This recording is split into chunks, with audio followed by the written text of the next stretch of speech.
Smart meter જે રીતે અત્યારે ઠેર ઠેર જગ્યાએ સ્માર્ટ મીટરનો વિરોધ થઈ રહ્યો છે, તો હું કહેવા માગું છું જનતાને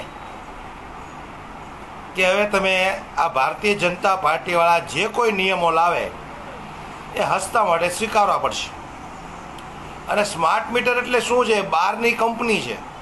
અહીંયા એક વખત સ્માર્ટ મીટર ફિટ થઈ ગયા પછી અહીંનો એક પણ અધિકારી તમને જવાબ નહીં આપે. એ એમ જ કહે છે કે અમને આના વિશે કાંઈ ખબર પડતી નથી. અને સ્માર્ટ મીટર અચાનક કેમ આવ્યું એની પાછળનું મુખ્ય કારણ હું તમને કહું.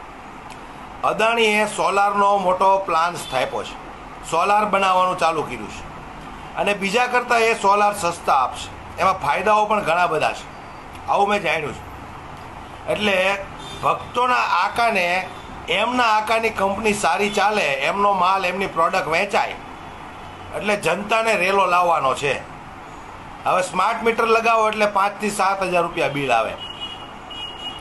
તો 105 જણા તો એવા નીકળશે ને કે જે અદાણીનું સોલાર લગાવશે, એટલે એમનો ધંધો ચાલ્યો. જનતાનું જે થવું હોય થાય. 15-20 હજાર રૂપિયા કમાતો હોય, 6-7 હજાર બિલ ભરો, ન ભરાય તો ગરમીમાં રહો, ગરમીથી મરી જાઓ તો ભલે મરી જાઓ, સરકારને કાંઈ લેવા દેવા નથી.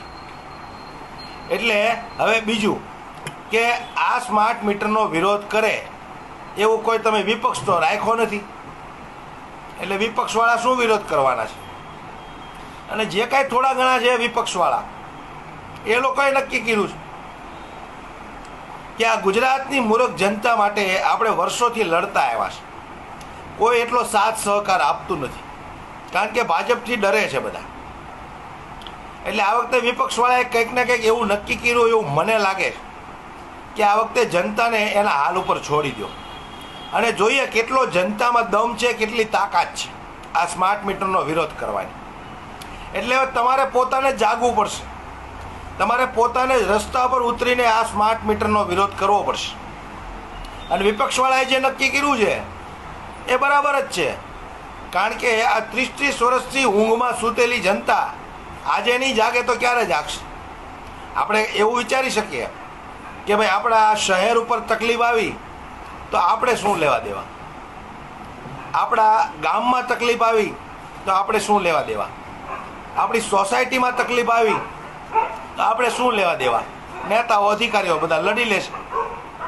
પણ આપણા ઘર ઉપર જ્યારે તકલીફ આવી છે તો અત્યારે નહીં જાગો તો આવનારા દિવસોમાં ખૂબ એટલે ખૂબ કપરી પરિસ્થિતિ વેઠવી પડશે તમારે. એટલું યાદ રાખજો. આ સ્માર્ટ મીટર એટલે તમને ખબર છે 10 દીનું 2,000-2,200 રૂપિયા બિલ આવે છે, મોબાઈલની જેમ રિચાર્જ કરાવવાનું. અને આ કોઈ કંપની અહીંયાની નથી, બહારની કંપની છે. એટલે તમે તમારો અવાજ ઉઠાવતા નહીં શીખો તો મરી ગયા માનજો તમે. એક વખત જો આ સ્માર્ટ મીટર લાગી ગયા એક શહેરની અંદર એટલે જીવવું મુશ્કેલ પડી જવાનું છે. જે લોકો રૂપિયા પૈસાવાળા છે એને કંઈ ફરક પડવાનો નથી, પણ જે લોકો 20-25 હજાર રૂપિયા કમાય છે મહિને એ 6-7 હજાર રૂપિયા બિલ ક્યાંથી ભરવાનો છે? એટલે વિરોધ કરો, વિરોધ કરો આ સ્માર્ટ મીટરનો કે અમારે જે જૂના મીટરો છે એ બરાબર છે, બાકી તારા સ્માર્ટ મીટર તારી પાસે રાખ.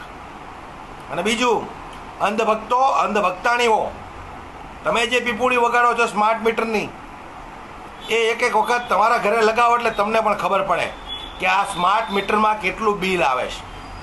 બહુ તમે ભાજપની પીપુડી વગાડો છો ને કે મોદી હે તો મુમકિન હે, તો એક વખત આ સ્માર્ટ મીટર લગાવો પછી એનું રિચાર્જ કરાવો, કેટલું બિલ આવે છે એ તમને ખબર પડે કે પીપુડી જે વાગે છે ને સાહેબની એ પીપુડી તમારી બંધ થઈ જાય.